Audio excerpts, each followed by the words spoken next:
My name is Undying Chaos, GM of Broken Tribes, and I've decided to make a Paladin tanking 101 guide to say. First things first is I want to go over talents. Talents are an essential part of anything in WoW. So, let's go over them for tanking. A lot of tanking talents, especially for Paladins, are really no-brainers. You just need to have them, and there's no reason not to. There's very little room for deviation. For example, Divine Strength. 15 Strength.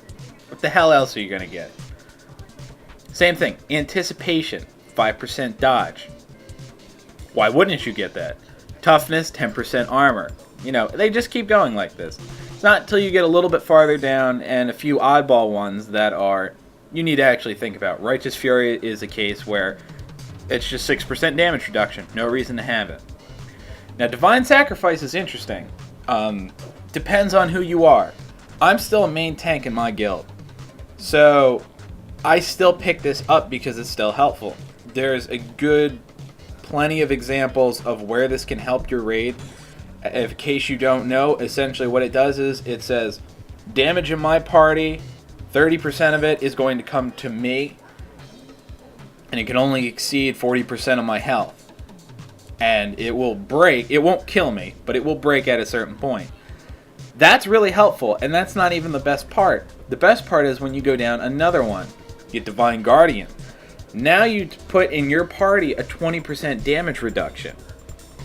Even more helpful. Now that limited damage that you can take that you'll absorb is even more because it's less to them.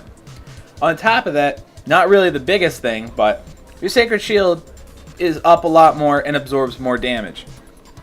This was really helpful for when you're in a 10-man situation or even a 25. It's still damage you don't have to take. All you have to do, make a basic Sacred Shield cast on self macro, as you see down here. I just click it, bam, I got Sacred Shield for a whole minute. Real simple. Going on, Prove Devotion Orb, no brainer.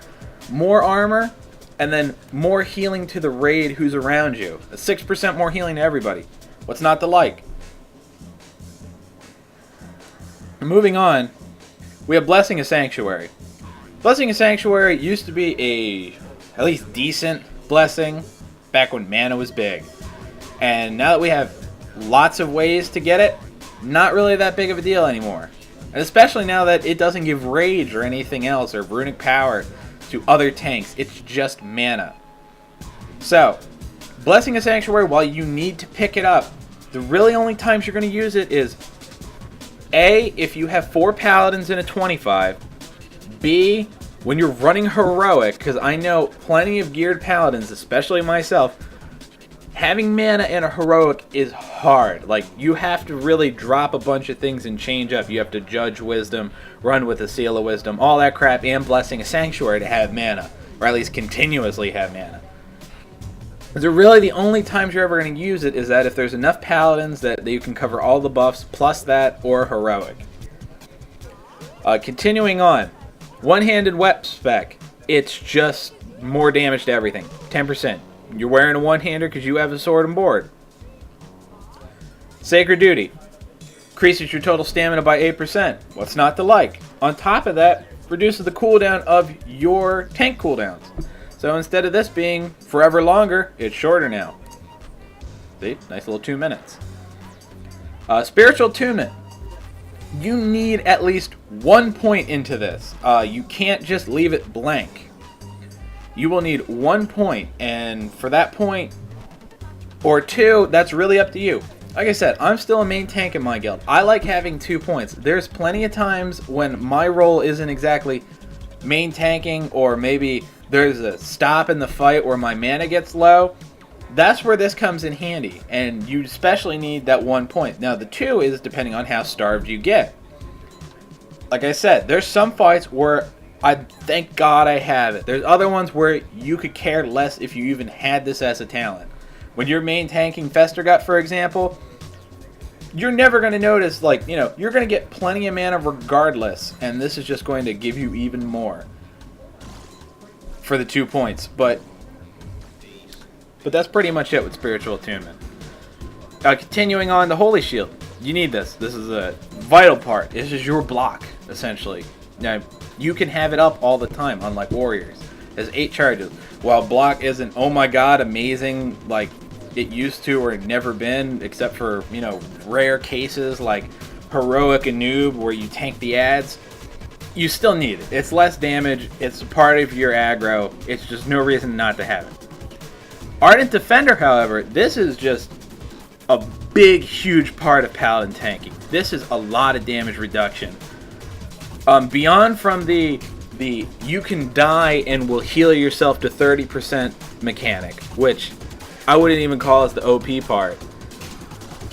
The main part that makes this really great is that the damage that you take that would bring you below 35% is reduced by 20%. This is huge because there's a lot of fights where you'll dip up and down, and this can be a lifesaver. So you need to make sure that you have this talent. There's no reason not to have it. This is vital for tanking. Just pretty much, if you notice, I'll show you in a second here. After a certain point in my talent tree, you get everything. They're all important and must-haves. Combat expertise. You get expertise, and you get more stamina. Redoubt. Same thing. More block. That's more damage reduction. And this is really helpful when you have AoE, I shouldn't say AoE packs, but large groups of enemies. Because that's where it's going to proc all the time. And you're going to have block on every one of those. And that's a lot of damage reduction. Touched by the Light. This is what converts your strength into spell power. This is what basically said you don't have to have a spell power main hand anymore. Can actually wear a tanking weapon. Avenger's Shield. This is, you know, Captain America's shield. Big aggro gain. Usually a good combination is if you need to, say, get a caster, or what I like to do sometimes is you will do Hand of Reckoning first, because the target doesn't currently have aggro on you. Get a bunch of aggro and then throw a shield. That's like, you know, 10k holy damage right there. It's good stuff. Guarded by the Light. Less damage taken by spells, and allows your Divine Plea to refresh. So that way you keep getting mana from Divine Plea. Really helpful.